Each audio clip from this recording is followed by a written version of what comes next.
Hello, Ryan here, and welcome to Star Citizen Sunday. This is a weekly show which covers all of the news from the week just past. Be sure to subscribe if you like what you see, and let's get on with it. This week, Alpha 3.2.3 gets ever closer to live. We learn more about what to expect with the Alpha 3.23 patch and beyond. Plus, we now have the official dates for Invictus launch week. So before we begin, just a quick update on Alpha 3.2.3. Unfortunately, it wasn't released last week. It certainly felt like it came close, but clearly it didn't quite make it. There is, of course, strong potential that it will come this coming week, especially now that the patches are more along the lines of just tuning, tweaking, and bug fixing, so polishing off what we have. Almost everything is now committed into the build, and with certain GPU crashes getting fixed, falling through the floors and the elevators at distribution centers getting resolved, plus GPU memory savings introduced, it looks like they are just tackling what they consider to be the potential blockers. My fingers are firmly crossed for a release this next week so that we can start getting in and grinding away for the foreseeable. Also, be sure to take advantage of the TOBII Eye Tracker 5 15% off sale, which ends on the 15th of May. It is a great time to grab one if you are interested, and using the link in the description when you purchase anything from their website will give my channel a direct kickback, helping to support my content. So thank you everyone who has done so already, and to those who plan to do so. It is certainly a cool piece of kit. So this week's Inside Star Citizen was a patch dispatch in which they run through all of the features that are coming within the initial release of Alpha 3.2.3 and the initial release of the 3.2.3x patches as well. First up, we have the new character customizer with more heads, beards, makeup and much more that will continue to evolve in subsequent patches. I think there are already like 40 new male and 40 new female heads to come in, and new hairs. We have the new MOBIGlass, bringing the new Contracts Manager and Health app, plus the all-important new Maps app. The new Lens and Visor updates are also coming, which brings the minimap, all very helpful and very welcome. The updated and smoother interaction system is coming in, making it easier to interact with basically everything in the game, plus the new shopping UI and loot screens. We also have many new FPS updates like the new scopes, ammo repooling, backpack reloading, and aiming down sights tunings and more. EVA has been drastically improved, which I'm actually yet to try. I haven't even tried that yet when I've been playing on the PTU. The many new changes to ship flight and combat with the all-encompassing master modes. Many new arena commander updates as well, with new maps and the experimental engineering mode. And planetside, we have the 13 new distribution centers, which are massive, and each one offers a different experience with the various NPCs. Some of them are hostile, some of them are not, others are somewhere in between. It also brings the very first creatures to Star Citizen, being the Marok bird and the Copian dogs. Plus, there are a ton of new core tech updates and performance improvements, including Vulcan, upscaling, the new water rendering and simulation tech, plus the biggest win of all being the replication layer split, which firstly means we can recover from a server crash and then just pick up from where we left off, although it can take a few minutes. But more importantly, it is the next step to server meshing, so getting closer to completing the game's foundation. Now this, to me, the replication layer separation was the biggest win of all. I was expecting it in a point patch, and they managed to just bring it into the initial release of 3.2.3. That to me is the most important aspect of 3.2.3, as it gets us closer to what we are all wanting. Now that was just the features that are coming in with 3.2.3's initial release. Coming in a 3.2.3x patch, be that 0.1, 0.2, maybe even 0.34, we will see, will be personal and persistent hangars, item banks, freight elevators, and the many massive cargo updates as well. So 3.2.3, very exciting. 3.2.3.x, even more exciting, and here's hoping we get other features as well in the 0.2s, 3s, 4s, and whatever else they have. Now, for the second part of Inside Star Citizen, they spoke about the new upcoming vehicle releasing with Alpha 3.2.3, which is the Mirai Pulse and Pulse LX. Now, these are two vehicles from MISC's performance division Mirai, and this is Mirai's entry into the ground Gravlev bike category. Now, Gravlev vehicles, they say, will be more useful as development continues, as it allows players to get closer to ground targets without being seen as quick as you would in a ship. But also, when things like weather comes along and more diverse and hazardous biomes, ground vehicles will help players to get to locations easier than using a ship. And when this stuff does come along, it is going to be so much fun needing to use ground vehicles. Now, the Pulse is actually the smallest ground vehicle that there is at this time. It is about 2.5 meters in length, so it can fit in pretty much any vehicle, giving players a lot of opportunities to use them. The base Pulse has a custom laser Gatling gun, while the LX, being the dedicated racer, doesn't have a gun but gains a big intake and extra thrusters. All the components are integrated into the chassis nicely. It does look pretty incredible the way that it all folds out. I am a fan of that. I can't wait to be working or tinkering away on one. And the Pulse trades durability for speed and agility, so it's more akin to the Nox or the X1. It isn't going to take a lot of beating, and with the base Pulse having a laser Gatling gun, this is the first laser Gatling gun for the game, so it should be quite interesting what they can do in the future for that type of weapon. Now, personally, I really like the look of the LX. Not so fussed about the base one, but I think having a lot of choice for ground vehicles, especially in racing, as this game evolves, more and more will come along, and the choice of what to use and race with will be pretty massive, giving everyone something to pick up. And when overclocking of components and tuning the engineering systems comes along, racing and competition in the game will be a whole world to take part in. So a great episode of Inside Star Citizen. 323 is a beast of a patch, and they're not even done with it yet. But let us move on to Star Citizen Live. So this week's Star Citizen Live was a great Q&A all about Alpha 323 and beyond, with Senior Game Director of Squadron 42 in the PU, plus a couple of other devs answering all of our questions. Now the first question being, how did we end up with fauna like the Copian and Marok, instead of anything we have previously seen before? Now they say they are working on creatures like the Kazi Grazer, the Stormwall sort of space whales, the Valakar, which is the sandworm, but each of those require a little longer to get out. They felt that the Copian would fit early missions that they want to bring in the time frame that they had, and the Marok is classed as the first Boyd, which will help them to scale the Boyd tech to other creatures in the future. So basically, it helps them set off that tech. Now, we have seen things like fish and birds of prey style creatures as well. They're also classed as Boyds, which basically refers to very light AI entities, whereas the Copian requires a more complex AI similar to that of a human character. Of course, other creatures will come along at some point, and in fact, next week's Inside Star Citizen is on the Copian and Marok and how they came to be. Now, I know that they want to have creatures of all kinds, ranging from ones that we know about, like in the real world, or sci-fi equivalents, all the way up to the most wacky you can imagine. And there's so many that they have planned, it is now just a case of getting on with them. Next question is to do with the economy, and what are the updates that are in for 323. Now, they have revised all the prices for things like armors, weapons, and ships, applying more logic to why they are the price that they are. So for things like armor and weapons, one application is the larger the weapon, the more likely it will cost due to the amount of materials used. Manufacturers of each weapon will impact the prices, like their level of tech or prestige, giving a little bit more sense and logic to why weapons and armors are priced the way they are. And then again, same kind of for ships and vehicles, they have a similar logic applied there. So basically adding various factors to why a ship or an item might cost X amount, and then checking that across all the ships to make sure that it makes sense across the board.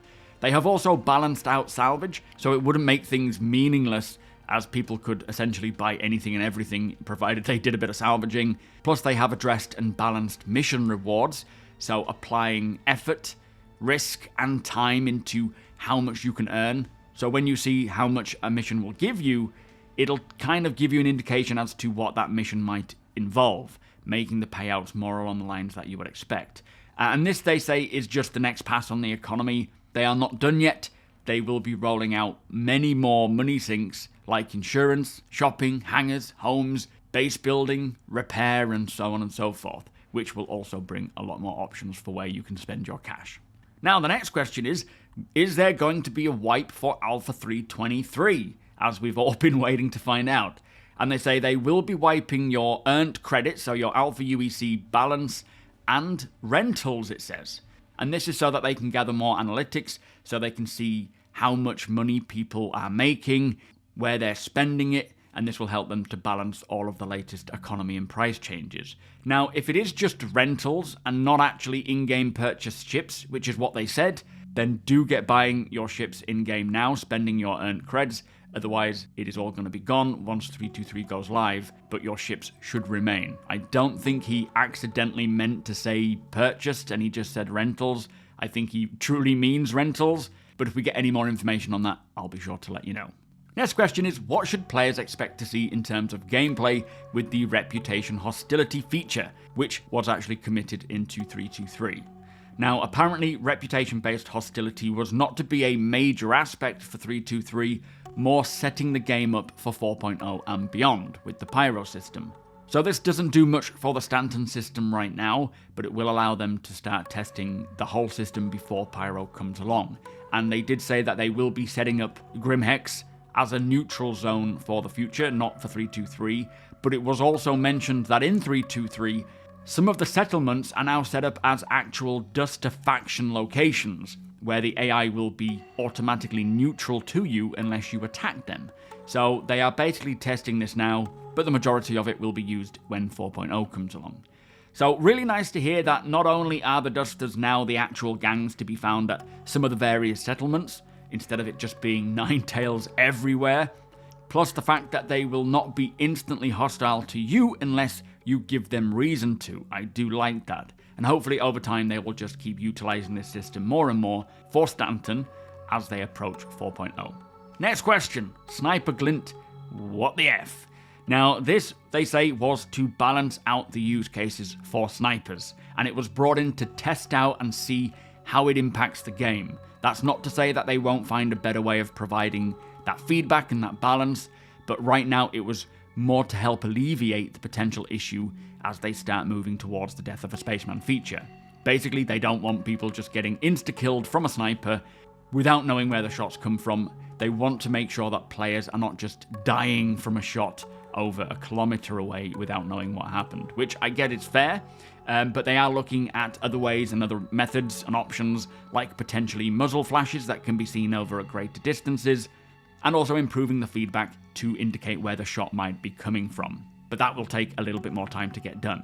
So they are just testing this glint system, and we'll see where to go from there by either tweaking it or even turning it off if necessary. It is a very low cost resource, so it's not much of a bother. So very happy to hear this, as I'm not a fan personally, and there's been a lot of FPS stuff that have been sort of changing the way the game feels, and not necessarily for the good in my opinion.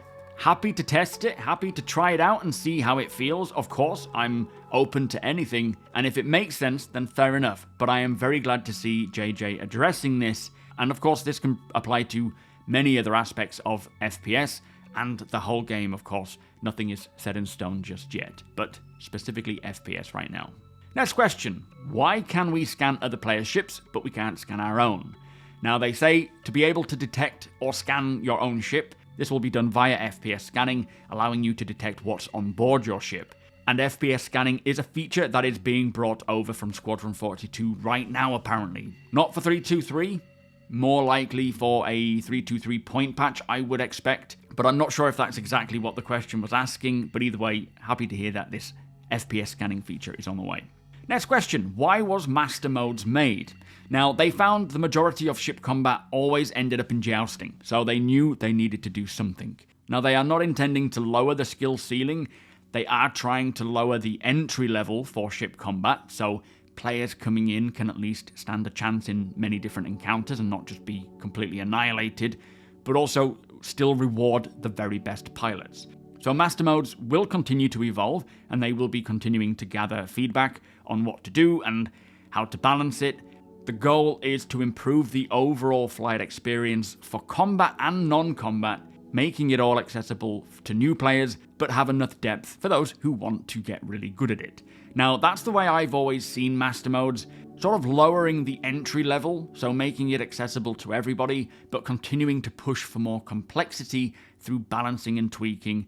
And it is still pretty much way too early to be completely making our minds upon it. We haven't got the full system, we have a partial system, especially with 323, It is certainly more balanced and developed for 323, but still not complete. And I honestly believe that when all is said and done for ships, which includes things like the Maelstrom physical damage system, the resource network like engineering, ship armors and so on, there will be more than enough complexity for players to really sink their teeth into, find the best techniques, train those techniques and teach those techniques, but also make it so that new players coming in are not just completely destroyed the moment they set out.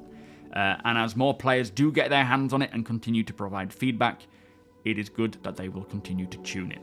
Next question, what's the deal with the performance issues, in particular things like input delay, desync or lag? Now they say, firstly, they are evaluating all of the analytics that they have been gathering with 323. The interaction lag, they say, seems to be linked to the network getting throttled and is related to the replication layer and server separation. So it's a little tricky to work out what the issue is, as it's new to 323, and when the server dips below a certain value, it gets much worse. Now they say they've had their top engineers looking at what they could do to mitigate it as much as possible, and for the latest 323 patches, it should be very minimal. They think they have done enough to make it so that it's not an issue anymore, so interaction lag, basically grabbing things and interacting with things, should no longer be a problem. It has definitely improved over time, personally speaking, and hopefully if there is any more issues, they can continue to improve it. Now, next question is, how concerned are you with avoiding another 318? Now, they obviously don't want another 318, but they are always trying to strike a balance between keeping a live build as stable and playable as possible, but also recognizing that even the live build is still early access and alpha. And sometimes in order to find a problem so that they can fix it, pushing it to the numbers of players that they only get with a live audience is the only way to find that problem. And they will follow the same processes when they start rolling out server meshing, and he says, I can guarantee you they will find issues when the patch goes live. So as you can expect, even the live build is a test bed. And with the numbers of players that play live versus any of the PTU waves, even open, that is sometimes the only way to find an issue so that they can get it resolved. Next question is, does Alpha 323 have too many features in it?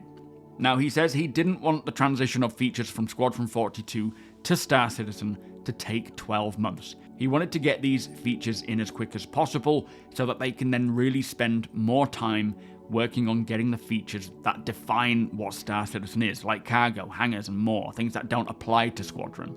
Now I really love this answer, as he wanted to get these newly polished features done for Squadron out to the PU as quick as possible so that Star Citizen's PU is in a good enough state for the actual defining features that make Star Citizen an MMO and Star Citizen, giving the time and attention that they need. Great answer, and I'm very happy that Rich is at the helm of this. Next question is, what is the current state of cargo, elevators and hangars? Now he says that they are just resolving some of the issues to ensure that the whole process flows as it should. Cargo and inventory in Star Citizen is pretty much going to be a foundational feature that everyone will have to interact with and use, and it needs to be working well. And they will only push it to live once it is working as they need it to. It is still planned for a 323 point patch, so fingers crossed that's a 0.1 rather than a later patch, but either way, it is coming. Next question, how do you see Arena Commander? Now, they say that the priority is Star Citizen now, so developing the persistent universe, and they are leveraging Arena Commander to be a useful testbed for some of the features that are not yet ready for an actual patch, like engineering, for example, giving them some insight before it goes to live. And something that they are potentially planning to use Arena Commander for is to help validate the new spawn closet tech for FPS AI, which means PvE in Arena Commander in terms of FPS, which is something that many of us have been wanting for a long time, like Horde modes, so that's pretty exciting. I hope they can get that out. But essentially, Arena Commander has kind of gone full circle and is now back to being used as it was intended for in the first place, which was as a testbed, where they can have a very safe environment where they can test things in much more detail than they could in the live build, which is good. I've always liked the fact that they were going to use that. And then they changed their minds a while back and decided that they were just going to put this stuff into the PU and test it there. But the problem is, if they use the PU as the test bed, now that they've done a lot more polishing and balance with things, it would really drag the PU down. So using Arena Commander as a safe environment that won't do anything drastic to the PU is a good idea. Eventually though, the intention of Arena Commander is to be a game within the PU that you can basically hop into your sim pod and play at any time you want. But for now, it is testing space. It will allow them to trial things without affecting the persistent universe. And of course, having a PvE horde mode for Arena Commander will be a lot of fun, especially now we have Fauna. Now, next question is, what is the go, no-go process like today? Now, a go, no-go process is essentially determining whether a feature is ready to go to a patch or to keep it in development for a longer time. And they say it's much more gradual now and is a constant review of how features are progressing, and involves playing the features either on their own, together, or as a group, and providing feedback while evaluating every step of the way what needs to be done or whether it's ready. Only when they feel that it's ready will it then make its way in. Now, next question is, what is the future of bed logging? Now, they are definitely in favour of bed logging, and in the future they even plan to give the player certain buffs for getting a good night's sleep. But having a bed is not going to be a requirement for getting in and out of the game. And the plan is, no matter where you log out, you will log back in that location and find things exactly as you left it, provided no one's come along, of course. So bed logging will be an option, and I guess the idea being is that if you do bed log to log out, rather than just log out where you are, then your character, when you come back in, will get a buff for, say, getting a good night's sleep. But it won't be a requirement. Now, I actually think this is a much better idea, especially for those needing to log off quick but don't have a bed available. So you just sacrifice that little buff to your character, which is encouraging to use a bed, but if real life is calling, like we all have our real life things to deal with, we can't just log out where we are.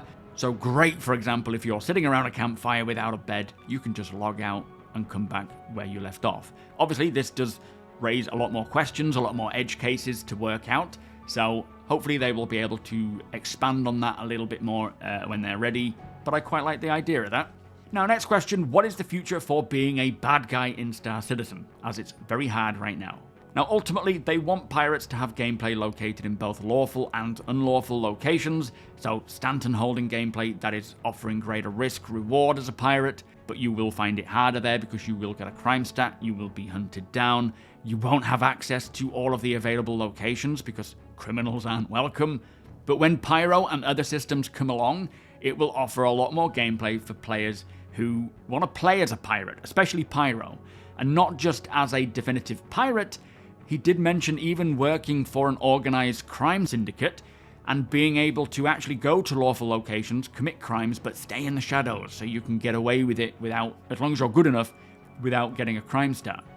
He says much of this gameplay is already planned out, and they want guilds and orgs that offer unlawful jobs, starting out as a simple thug and then progressing to a high-end criminal. Something to remember though is that piracy and unlawful gameplay doesn't always have to be against lawful players, which is all that's really available right now. Now, Star Citizen is a PvE and PvP game, and they want gameplay to cater for all aspects of each. And I think right now, the PU is just very limited, especially for unlawful gameplay, as we are all bundled into one very lawful system. When Pyro and other systems come along, this gameplay can properly evolve, and they want to have just as much opportunities and range and depth of gameplay for unlawful players as they have for lawful players. Now, next question, what place is there for solo players in Star Citizen? And they say there should be a lot. Star Citizen caters for all, as they've said, but there will be certain larger goals in the game, like, for example, earning an Idris, or earning the reputation to craft your own Idris, and then gathering all of the resources to actually manufacture it. That is going to be very difficult to do solo. Not to mention needing others to fly it efficiently.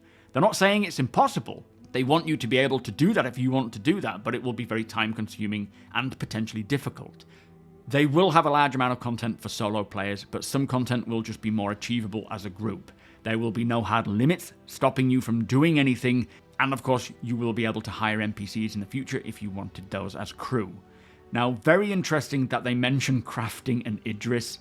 All goals are going to be huge when this crafting system comes along and base building system comes along, but again, if you wanted to do that completely solo, you can do so. And I personally will be playing both. I will be playing with my org, where we do these huge scale operations, building outposts, settlements, fobs and all sorts, but also having my own little shack where I live out my days, just enjoying the view and living a monstercopian.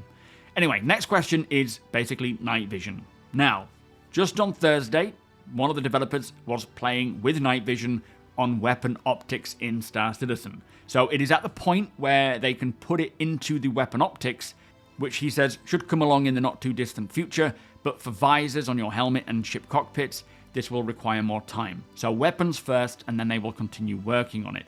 So essentially it is now just a time and resource thing, not a tech limitation. But he did say that this isn't true night vision, it is light enhancement. So I suppose great to hear that night vision in some way is coming along, but I do hope that they still plan to do it properly using the full light spectrum, but as a stopgap, I'll take it. Anyway, that was a great Star Citizen Live. Some great answers there, lots of things learnt about their intentions going forwards, and things for the PU are now getting pushed hard. So very happy to see that once 3.2.3 is sort of out the door and they've got the basics in, not the basics, but the polishing of the normal features like flight, FPS, interactions, that kind of thing, it is then truly defining the Star Citizen experience as it's always intended to be, with the features and gameplay that make it what it's supposed to be. Anyway, Jared says there will be no Star Citizen Live next week, which suits me perfectly as I will be camping. But let us move on. So also this week, both the Persistent Universe and Squadron 42 monthly reports were released, getting them out into their own dedicated videos sometime in the near future. The roadmap was also updated, committing most of Alpha 3.23's features into the initial 3.2.3 release.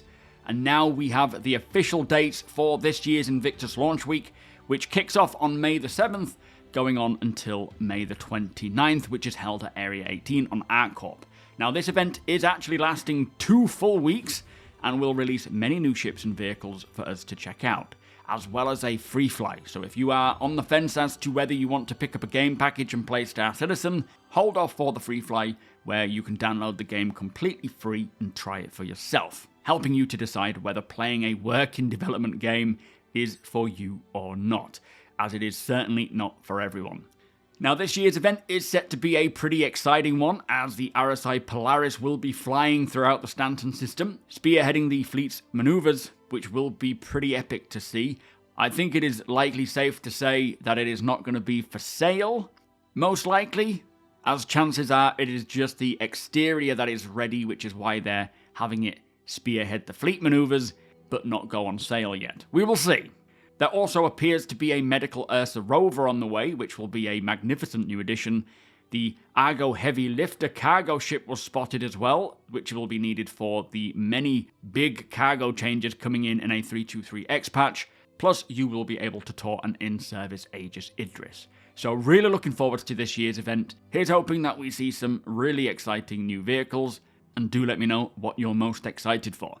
So that brings us to the end of the show. If you do enjoy my content, please consider subscribing and hitting that like button. Also, I am able to do this thanks to my very generous patrons and channel members. If you appreciate what I do and would like to help make it even better from as little as $1 a month, all of the links are provided below.